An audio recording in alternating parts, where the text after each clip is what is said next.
Good afternoon, everyone. We have Coach Saleh available. Coach, whenever you're ready. I'm just going to cover the injuries real quick. Al Woods confirmed he'll be out for the season with an Achilles. Connor McGovern's dealing with his knee. He's going to go to IR. He does have a chance to return. And then Wes Schweitzer is dealing with a calf. He's also going to go to IR with a chance to return later in the season.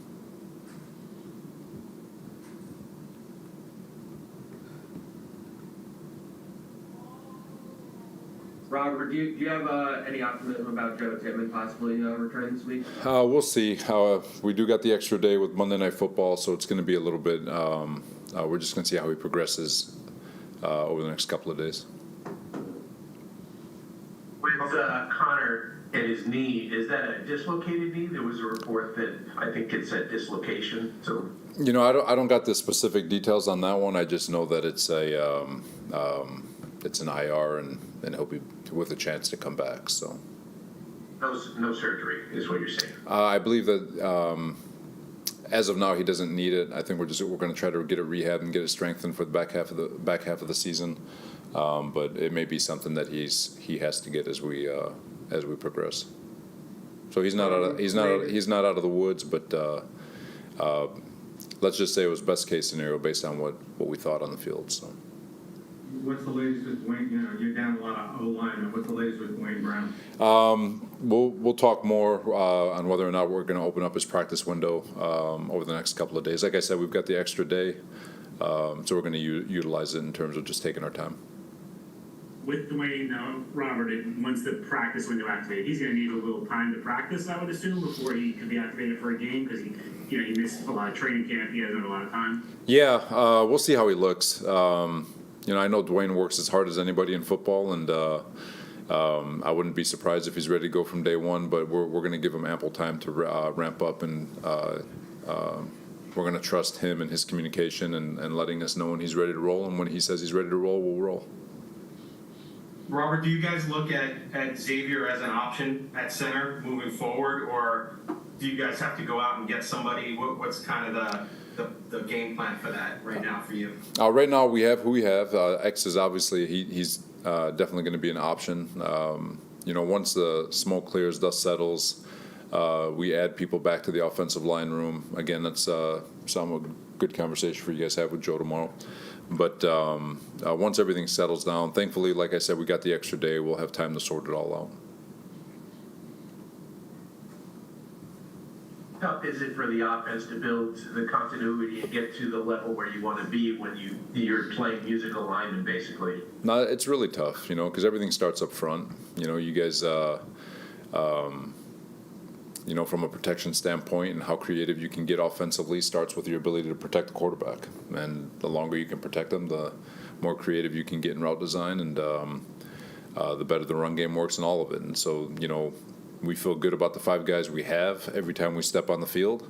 It's just a matter of them getting an opportunity to work together and find that cohesion that we're looking for. So, it's a shame for the 5 linemen that have started for us are on IR now, and but it's just like every other team. There's no feeling sorry for yourself. You got to step in, next man up. Great opportunity for the young man, whoever gets those opportunities, and you just pray to God every morning that you get a little continuity and you can string together a couple of weeks and find a way to get better. Robert, how critical is it for you guys to just kind of get the offense going? Obviously the defense has kept you in the games the last 2 weeks and you find a way to win, but the defense can't be relied on every single week, I don't think, to limit the team to 10 points, right? Yeah. With regard to offense, we knew yesterday was going to be a low-scoring game. Then you throw in the weather. The weather was much worse than I think people realize, and I think it was hidden behind the fact that we do play on turf, so you don't see grass and mud flying everywhere. But the wind and the rain made it even more difficult, and you've got 2 really good defenses playing and a couple of beat-up offensive lines, especially as the game wore on. And it's not to make excuses for either side, but it was hard to move the ball, and I think it was more of a defensive deal than it was anything else.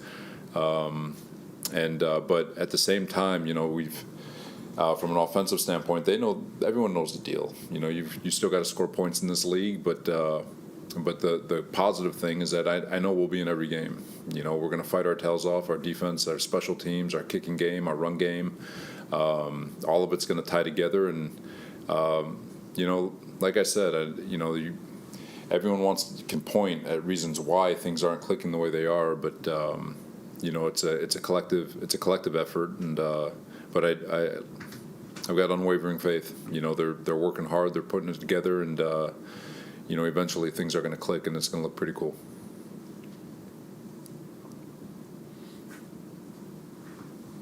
Robert, we didn't ask after the game about Randall. What led to him being inactive yesterday? He's dealing with a shoulder, and you know, it was on the 2-point play from the Philadelphia game at the end of the game there, and took a shot to the shoulder, and it just has not been able to recover at the speed that we're hoping. Offensive line question, are you hopeful, Robert, of getting, I mean, you got 24 hours, I guess, before the trading deadline. Are you hopeful that there might be a reinforcement coming in? You'd like reinforcements, but no one's trading offensive linemen. That they're so scarce throughout the league. There's been so many injuries throughout the league with regards to O-line, and there's some really, really good players that are available that we can get in here for a workout, but like I said, we've got a couple of days to try to figure it out and get some people in here and see if we can add some depth back to the offensive line. Robert, what did Xavier show you in practice last week? You said he was the scout team player of the week. What did he show you that you guys elevated him and then obviously turned to him? Yeah, you know, he's been working his butt off. It feels like he got here yesterday, but he goes out to practice and he grinds and he works, and you know, it's not easy to block our defensive line. And whatever you need him to do, play tackle, guard, you know, you're limited on numbers. So he's when it comes to show team guys, and you know, he snaps, he plays guard, he plays tackle, he does things for his offense, for the first team offense. You know, getting a couple of reps here and there. But for the most part, he's servicing the defense, and he gives us a really good look. He's reliable, works his butt off, strains. Really does a nice job getting our guys better, and you know, it's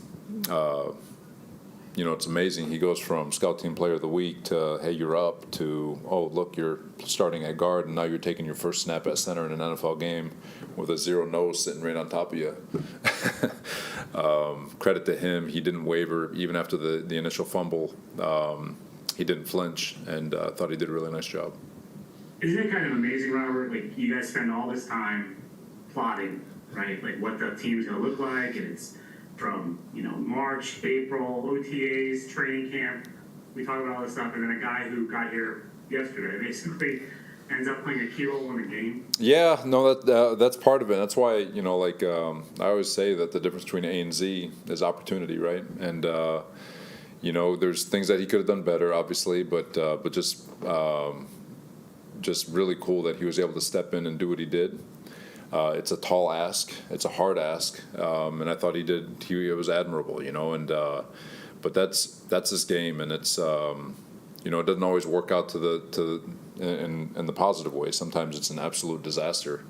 But in this case, again, credit to Keith and the offensive staff just to keep composure, get guys where they needed to be.